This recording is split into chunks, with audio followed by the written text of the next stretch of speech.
Geralmente a gente imagina a história da humanidade meio que como uma estrada bem pavimentada, sabe? É uma linha reta indo direto para o progresso. Exato. A gente começa lá nas cavernas, aí inventa roda, domina a eletricidade e, de repente, tá mandando sonda para Marte. É uma narrativa bem, reconfortante. Traz aquela falsa sensação de que cada século é, tipo, obrigatoriamente mais avançado que o anterior, né? Pois é.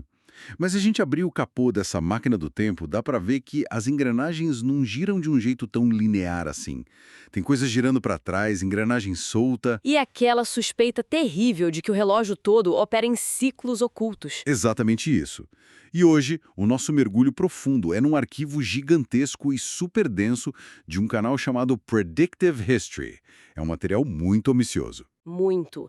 É uma coletânea de transcrições, tentando ligar os pontos desde, sabe, o mundo antigo até a inteligência artificial. Promete conectar como sociedades antigas mantinham a paz sem exército, como o teatro foi criado para, programar os cidadãos, os segredos das guerras modernas e teorias sobre o colapso e o renascimento de civilizações.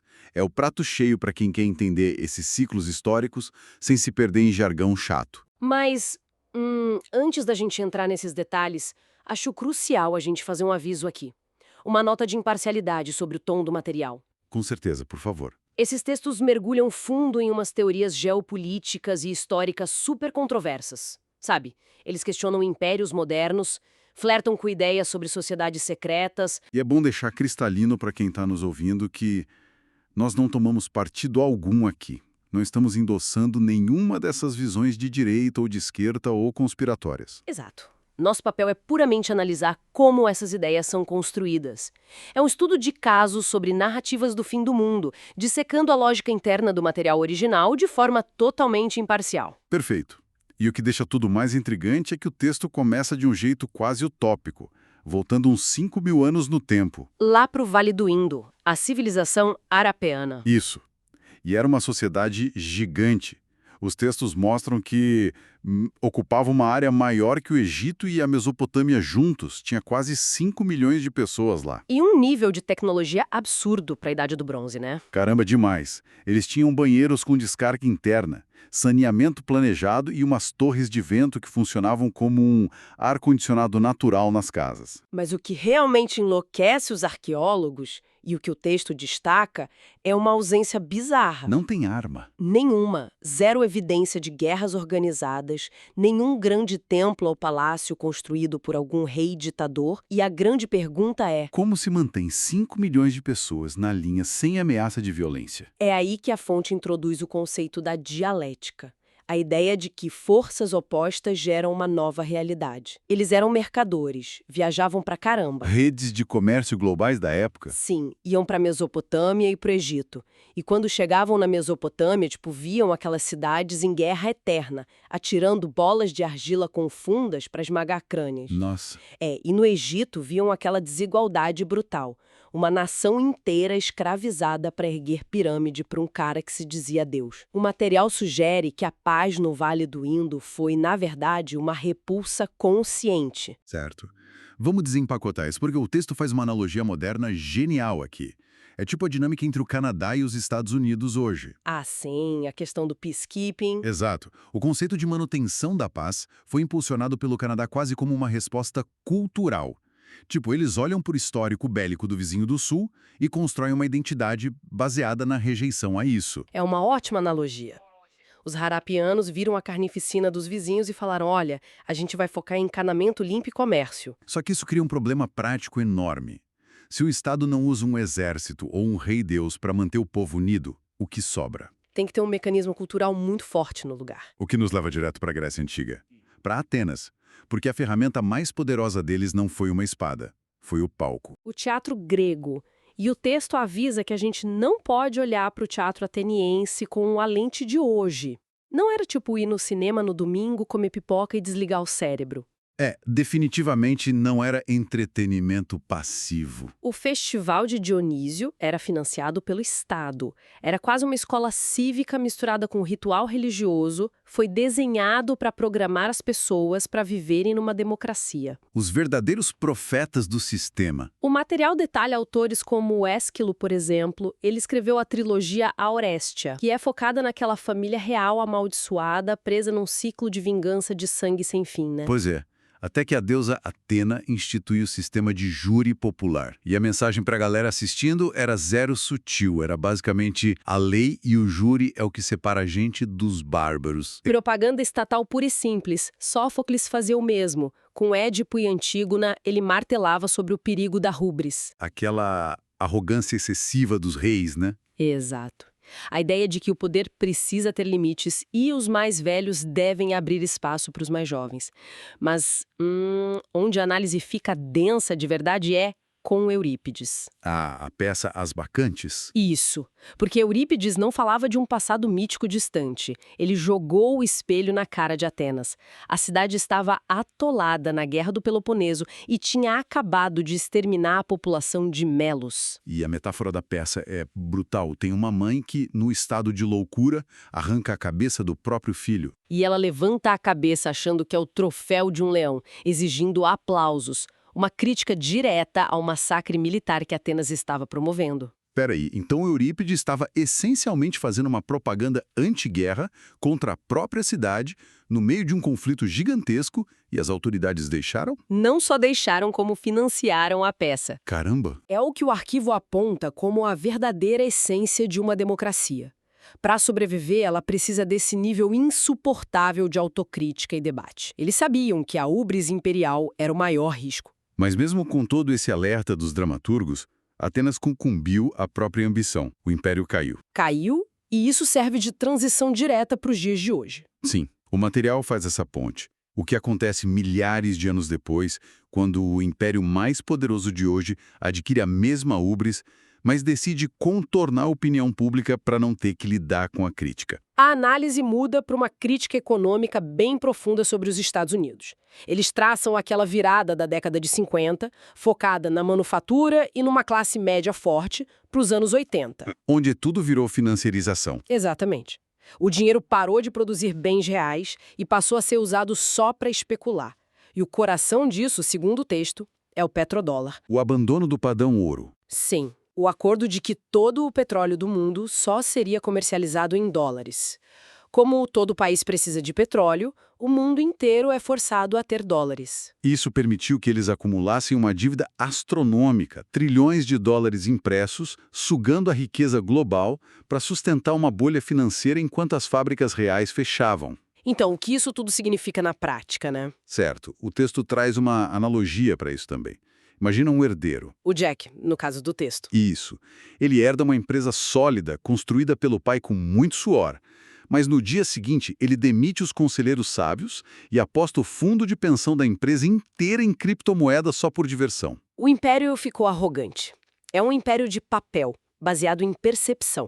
E para proteger essa percepção de invencibilidade, a máquina militar teve que se adaptar. Aí entra a doutrina de choque-nó, choque e pavor, que a gente viu muito na Guerra do Iraque em 2003.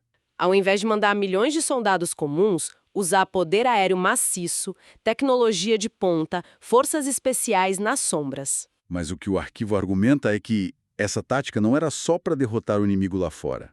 Era para driblar a própria população em casa. Sim, por causa do trauma do Vietnã e dos Pentágonos Papers. Lá no Vietnã tinha recrutamento obrigatório. A classe média via os caixões voltando na TV e o povo foi para as ruas e forçou o fim da guerra. Aí o Império pensou, poxa, não podemos deixar a democracia atrapalhar as nossas guerras. Exato. Com drones e bombardeios invisíveis, a guerra acontece, o Império se mantém, mas ninguém na capital precisa protestar porque não é o filho deles que está morrendo lá. Eles divorciaram a elite do povo. Mas, de acordo com o material, quem é que está escrevendo esse roteiro então, se não é o povo? É aqui que a gente mergulha nas áreas mais obscuras do documento. E, de novo, reforçando para quem nos acompanha.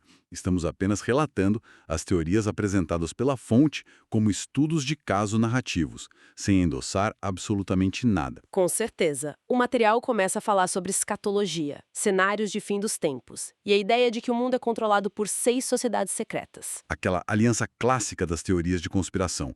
Jesuítas, dinastia Rothschild, Illuminati, maçons. Isso mesmo. A teoria é que eles orquestram eventos de longo prazo para forçar uma era messiânica, um plano chamado Pax Judaica. E eles puxam coisas históricas super específicas para justificar isso.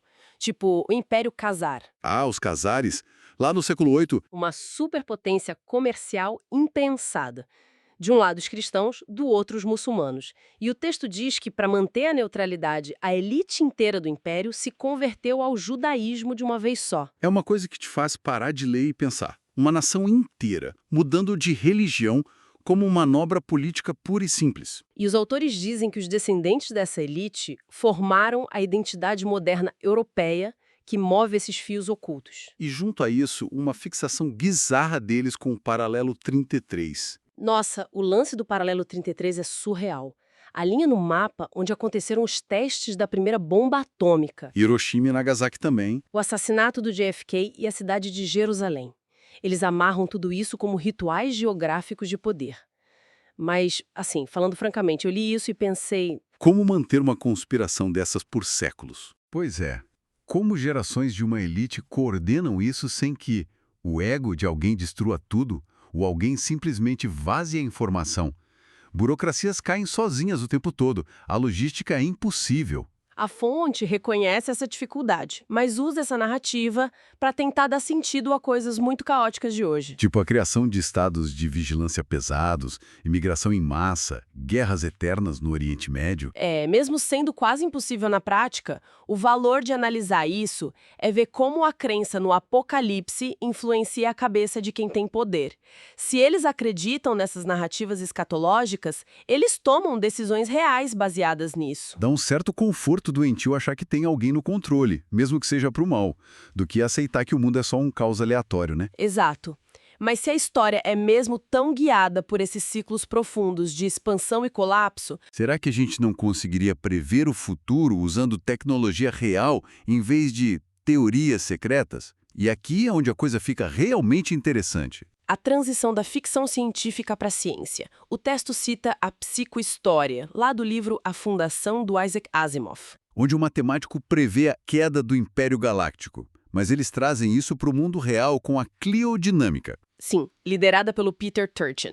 É a ideia de que a sociedade cai por causa de uma superprodução de elites. Muitos ricos e pessoas super qualificadas lutando por um número limitado de cadeiras políticas, né? Imagina a dança das cadeiras, só que todo mundo tem bilhões de dólares. Quando a música para e alguém fica sem cadeira, eles financiam revoluções para derrubar quem está sentado. E o material sugere usar inteligência artificial para mapear isso. Pegar um aprendizado de máquina e alimentar a IA com séculos de dados sobre inflação, guerras, produção. Sim, criar modelos preditivos reais da história. Só que o próprio autor do material aponta a falha fatal da IA nesse plano. E ele usa o exemplo dos carros autônomos. É um exemplo perfeito. O carro autônomo é ótimo para ler a faixa da rua, a velocidade do outro carro, mas e os casos limite? Os chamados edge cases. Imagina que tem um pedestre que simplesmente quer pular na frente do carro de propósito. O algoritmo não prevê a irracionalidade total. E na história, os edge cases são os grandes homens, indivíduos atípicos que surgem do nada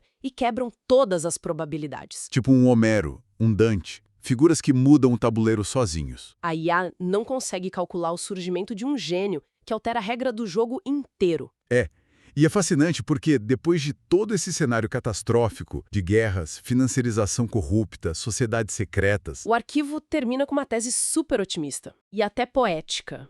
A conclusão é que o motor insubstituível da história não é um algoritmo nem uma elite oculta, é o coração humano. a busca pela eudaimonia, né? O florescimento humano. O texto defende que nós temos uma necessidade irreprimível de 3 coisas: amar, criar e crescer. E quando impérios ou teorias conspiratórias tentam espremer essas 3 coisas em caixinhas para manter o controle, A panela de pressão estoura. O caos não é um erro da história, é a sociedade se curando para poder respirar de novo. nossa, É um terreno insano que a gente cobriu hoje. Fomos desde o encanamento pacifista lá do Vale do Indo, Passamos pelo teatro grego educando a democracia, a arrogância do petrodólar financeiro, o submundo bizarro da escatologia secreta dos Cásares e terminamos esbarrando nos limites frios da inteligência artificial. definitivamente dá uma lente inteiramente nova e cíclica para assistir ao noticiário amanhã, né? Sem dúvida. Mas para fechar, eu queria deixar um pensamento final bem provocativo para quem está escutando. A gente falou muito de como a psicohistória tentaria prever o colapso. Sim. Imagina que isso funcionasse perfeitamente. Uma IA que dissesse o dia, o mês e a hora exata que a nossa sociedade atual vai entrar em colapso completo. Alguém realmente gostaria de saber essa resposta? É uma boa pergunta. E mais do que isso, será que o simples ato de saber a data do futuro já não alteraria o comportamento de todo mundo, mudando esse mesmo futuro para sempre? Fica aí o paradoxo para vocês pensarem. A gente se vê no próximo Mergulho Profundo. Até mais!